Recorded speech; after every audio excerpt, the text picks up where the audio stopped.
Hello and welcome, I'm Tefera Gedamu. She started experimenting with dresses as a high school student. Passion developed into a business idea, and in 2009 she established YeFiker Design, one of the leading in town, and went international. Fikrte Addis is my guest today. A very warm welcome to the program, Fikrte. Thank you for having me. Your job is to dress women, is that right? Yes, mostly. Well, you don't design dresses for men, clothes for men, do you know? Usually we do. I mean, we would dress up young kids, we dress up men, but usually I focus on women design, and mostly I get inspired to work for them. But we usually do for men also, especially on occasions like weddings. We usually do the whole package where we would dress up the bride and the groom and the best man and the bridesmaid. So we usually do that, but we usually focus on women. Tell me about your designs. I've seen evening dresses, you've seen gowns, right? Yes. And I've seen everyday dresses and so on. If you were to be given a chance to explain what it is all about, your style of in design, how would you put it? Normally in Ethiopia right now the market is more leaning to the custom-made, more of a couture designs, but we are also doing ready-to-wear, which is coming now. Like we've never had production for many and then we distribute. We kind of make in the shop on an order basis, but I say we are more on the custom orders. But we're going global now, and we're trying to do ready-to-wear, but for a niche market, very quality, very unique pieces, not as mass as it is in the world, but very niche market, but we will do it in a ready-to-wear manner. There are other designers, such as yourself. It's a women's club, is it not? But what makes your designs different from the others? You're wearing a scarf. Is that yours? Yes, dear mom, yeah. That's what I'm basically asking. I think for me, to describe YeFiker is more like to describe YeFiker Design is your label. My label. And in YeFiker, we get inspired by the culture. And the beautiful thing about art is it's such a universal concept. You can really relate to anyone in the world with the same language, and you can understand art. And it has different forms. And for me, the way I speak up and the way I actually say what I want to say is through fashion design. And when I do that, it's all about identity. For me, fashion is kind of like a self-expression. So when I look at it, the best I am as an Ethiopian, and I get inspired by the beautiful culture, the diversity. There's so many stories to tell. But to kind of keep it and to show it, you just have to show what is in Ethiopia. You have to tell a story about them. And that's when I come to say, okay, YeFiker stands for Ethiopian products. We source locally, and we focus on very unique Ethiopian authentic productions, like the weaving and even embroideries and crochets. All these things are very unique to Ethiopia, and it has such a rich history to tell.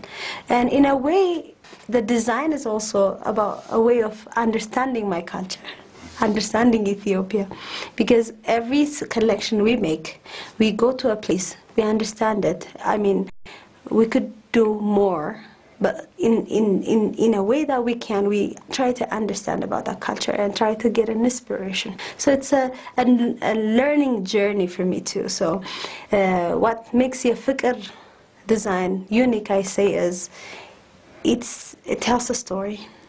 It is a story about me, and it's all for global. You mean the stories about you, tells a story about you as a person, or a story about you, as you earlier said, as an Ethiopian? Or it's a combination of both, because it kind of comes together. Because the pieces that you see are not really the traditional dresses. but it's an inspiration that I got, and so my interpretation, so my personality, what I think, and the theme I want to say would be included and blended and become something dynamic and unique as it is in the design. But you see the authentic Ethiopian feel to it. But do you, because you don't see quite strong Ethiopian elements, if you will, in your designs, they tend to kind of jump out of that and become more funky and, if you will, international. Where does the Ethiopian part stop and the international one steps in? That's a very tricky part, and I think that's where I think as an international business people and trying to attain like a standard, that's where we really need to work. Because sometimes when you try to go into the bigger picture, you kind of lose. I think it's almost like a personality. Now with the new changing and all blending, the world is coming together. Being authentic Ethiopian is in question. I mean, if you see in the personality, in the way of being, in our dressing up, in our ways, in the way even we talk and everything, we say that we're losing our identity, you know, the identity crisis. People talk about this. And actually, I have that question with me too. So if I'm best as Ethiopian, how can I describe it? Because it's an expression. And I'm also part of the world too. It's not like I'm Ethiopian, but I'm an African and I'm in the world. So I also get inspired from the world, and there's nothing wrong with it. But we need to stay grounded, and we need to know what's in there, and we need to keep all the best things and let them grow, and then add more things that we need from the world, and then make it your own. So I think this is just a personal principle. And when you have it, and it's not foreign. You keep on experimenting, is that what you're basically saying? I mean, but aren't you dictated to a larger degree by the size of clientele that you have outside of Ethiopia? In other words, in order to meet their needs and so on and so forth, you tend to kind of lose whatever is Ethiopian in your design. Is that a correct assessment, or I'm not right in that track? You have to really know what's going on in the world to actually be part of the business, because you need to know your clients. What are they like? What would they wear? And what color would they be? And how much experimenting they are? These things you need to know. If not, they will not buy it. So at the end of the day, as an aesthetics, it's so beautiful, but if you don't buy it as a business, it's a failure. So in that aspect, you really need to know your client. But for me and my experience, what I've seen is it's a journey. You learn as you go. And in my experience, I got so many beautiful opportunities, and I was recognized because I was who I was. And I remember, I would tell you a story. In 2011, I went to Mauritius for a competition, and there were 12 countries. And I was about to start, it was like in 2010, 11, and I just started 2009. And it was very, like at the starting stage, and I went there and I didn't know what to do. I was so worried that would I fit in the international market, because I only know what I do in Ethiopia. And a consultant told me, who was organizing, just do what you know best. Don't worry about the trends, just do it. And that was one of the beautiful things he told me. I took my fabrics, I took the ideas, and I made a theme, culture versus modernity, innocence meets reality. That was the theme, and this is exactly how I feel every day. I want to be Ethiopian, but there is also the modern things that you want to be. So it's always like a fighting, like I don't know where to be. So the designs were all about that, and I won from 12 countries, and I said, how did I win? But essentially, you're an artist by heart, and then that's what you express in whatever the products that you produce, or the dresses and so on. But like other forms of art in our music or literature and so on, it tends to worry us a lot here, because we are departing from our roots and, in a sense, undermining whatever we have in the desire to capture something which is not ours. So at the end of the day, do you suffer from these kinds of of issues as you keep on doing your stuff? You see, if you go to rural Ethiopia, anywhere in this country, pick up a dress, very organic, very authentic, and so on. Why is it necessary for you designers to make a market departure from that? I think... Wouldn't that even make sense to your clients outside of Ethiopia? That's my question. It does. I mean, I would go to the very first question, what is culture? And in design, there are two different things about tradition and designers. I mean, traditional dresses are traditional dresses. They are authentic. You need to keep them that way. When it comes to design, it's dynamic. It's about creating something new. It's about moving forward. So even the traditional ones have been evolving over years. I mean, they were designers by heart. They were artists by heart, weren't they? If you see some of the designs, like the traditional dresses, it used to be a design at one time. Because, let's see, for example, the Tanafanaf, where did it come from? Or the green dresses with the buttons on it, where did they come from? I mean, if we study, it has its own history. It doesn't, but the culture is like once you do it over time, then it becomes a culture. And we, as the new generation, we are making cultures. We are trending, and those trends, as time goes, then it becomes a culture. So I don't really see the problem in changing and developing and adding more. What I'm worried about is not really understanding what's there and leaving it there. If you see, in our culture, we're more oral, and we don't write a lot. We don't document a lot. So, you know, like as the older generation dies, there's a lot of beautiful histories dying out. And that's what I'm worried about. We need to keep them. We need to understand. We need to document them. And at the same time, we need to move forward. Because as you're living in the world, there's no such thing, I'm here and I don't really interact with the world. That's not how it works. But you interact, but you have your own besting. And you put it out there. And that's what I want to do with my designs. Look how beautiful Africa or Ethiopia is. You have such a rich history. We have amazing way of production. It's not just about the looks. It's also about the production. For example, we went to Chencha. And we ended up finding southwest, in 453 kilometers away from Addis. Where the traditional weavers are. Most of the traditional weavers from there. And we went there and we actually find out a natural dye. They use bamboo and adayababa and, you know, the mescal flower, and they dye themselves. And they don't even need to import colors. And I was amazed. There's so many beautiful things that we can find from our culture. A story, all these things, we don't need to trash them out and say, this is cool. We have something beautiful. But it has to be contemporary. Because I'm a modern girl. I'm in this age. So I need to fit into this. Traditional clothings, we say they're not really comfortable. You know, like they're white, they're big. So I cannot wear it in the at office. It looks amazing for occasions. So I make it more comfortable. But imagine how many people involved in the production. So we're talking about giving work. It's about saying, aha, I am Ethiopian, but I can exist. And the 2012 collection is all about that. Yeah. It's no more, it's a dilemma. It's not like I need to be this and that. It's a modern world, but a timeless girl. Our culture is so timeless, and we blend it, and we are comfortable with who we are. And you have an impressive set of collections over the years. Each collection has its own dynamic theme. Yeah, like I think it's my designs are my way of saying what I want to say to the world.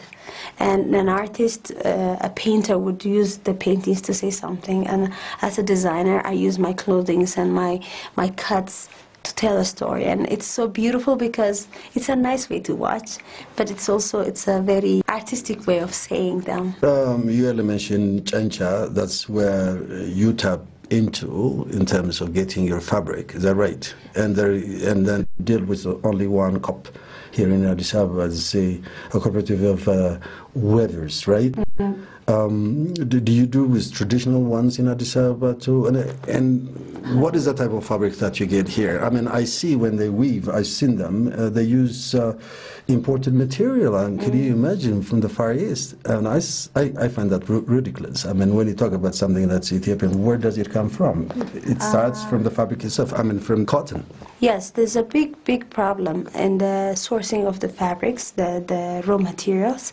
I mean, Ethiopian cotton is amazing, but then in the production, you know, there are lots of shortages, so cotton is imported. So I think as we look at it as an industry, we really need to work on our industry. It's kind of like in the making. But the traditional way of production is way unique to the world, and we really need to work on it. For example, YeFiker only source locally produced materials unless we cannot find them in Ethiopia. So we usually do cotton, and we usually try to stay away. Saba, which is the Rian, which is imported, and we try to use even factory-made, like Abu Jadi, you know, Povling, which are from Ethiopia, because I believe that we need to source from our country, and we need to even boost that business. But at the same time, if you don't have it, what would you do? So we need to work on that. We need to change the way of production and invest on technical, you know, the universities and all other entities also has to work on this, and we really need to boost the whole production. So I wouldn't say, oh, this is the traditional way we make it and we stay that way. No, we need to improve it. And if you've seen the modern looms, they're more usable. So it's kind of a nice way and growing, and then the loom will be bigger and it will help you make more things. So these things we really need to have to work on that. The industry, anywhere, the industry is known for its use of child labor. Are you clean in that regard? We try our best to do that, and we've been committed since we started. And I'll tell you how we started. I have my base in psychology. I work with abused children, and I had the chance to see children at this work, you know, being trafficked and being working in these areas. And when I started my design line, the first thing that came in my mind was, this is really wrong, so I need to stop it and I need to source right. So since then, we've been committed. So you make sure that there's no child labor involved? And we source from very specific people. We know where it's coming from. We deal with them directly. And then after that, it's not even enough. I don't use child labor, but still the industry is using, and nobody knows about it. And when you asked about where does it come from, nobody knows. So as a designer, you also have a responsibility to tell about it. So we even organized a fashion show, Child Labor Conscious Fashion, in 2010 with the Ministry of Labor and Social Affairs and other NGOs who were working there. And there was a big response, and people, oh, there is. So even when clients come, we talk about it. So you have to be conscious where you get this. So this is one way we're doing it. And the other thing is by doing a preventive work. I know it's in a longer run, you see the impact, but the reason we went to Chincha is most of the children come from the Chincha area. So they come to Addis Ababa and other cities and they get abused. So if you go back there and help the families, it's not even helping. It's about working together with the family. So the children don't have to come to Addis. They would go to school instead. So it doesn't take only one person to change. You have a big dream, but you need partners. So that's when the NGOs, the universities, the government offices, the cooperatives, all these things would come to picture.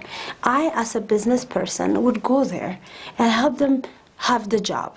So we have this kind of relationship. It's not like I'm coming here to help them. I wouldn't exist without them. So it's kind of like a mutual understanding and respect. And that's what I believe as a person.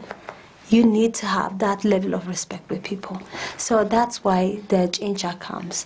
And the child labor issue is high, but the government is doing amazing now. They're like in trafficking, there are CPUs, the child protection units in police station.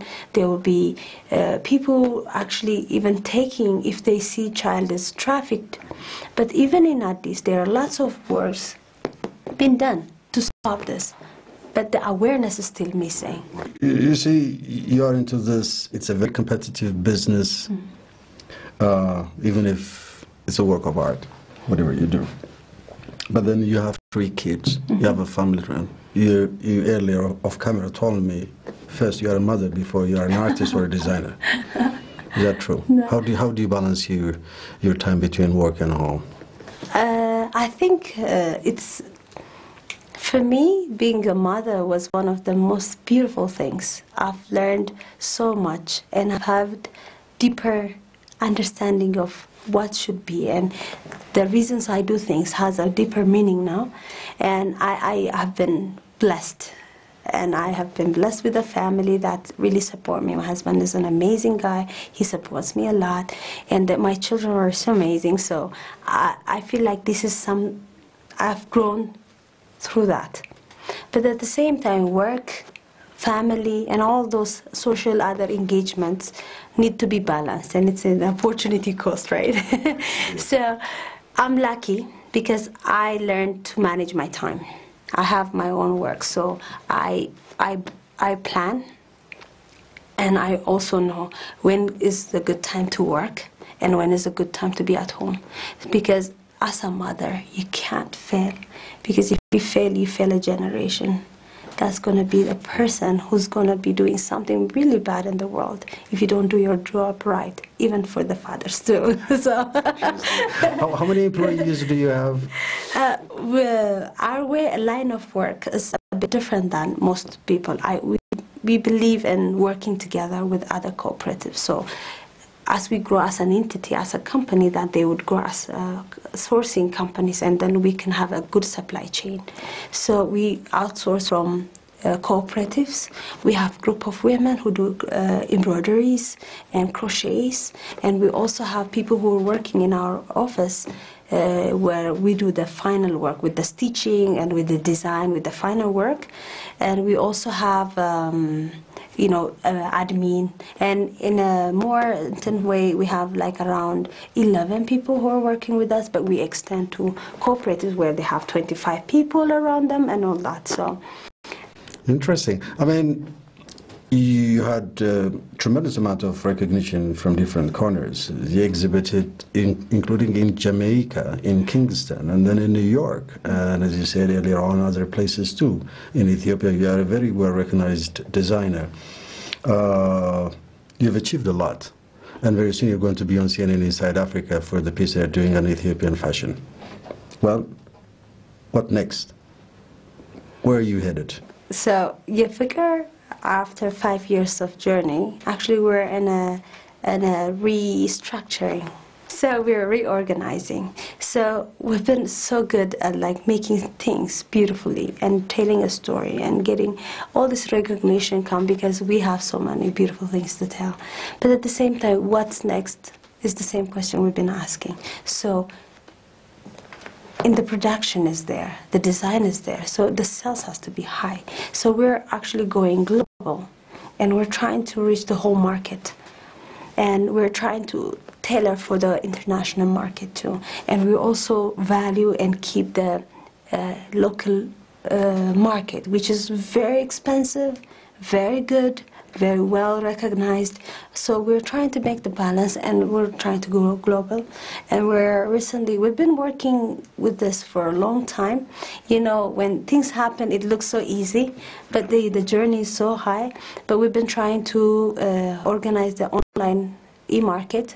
We've already tasted it with other hosting companies, and it really went really well. So we're going to upload our own, and we're also going to ship, and we're trying to open stores. We're going global, so hopefully it will work. Great, and good luck. Thank you very much, Fikrte. It was a pleasure having you on my show. Thank you very much indeed. Thank you for having me.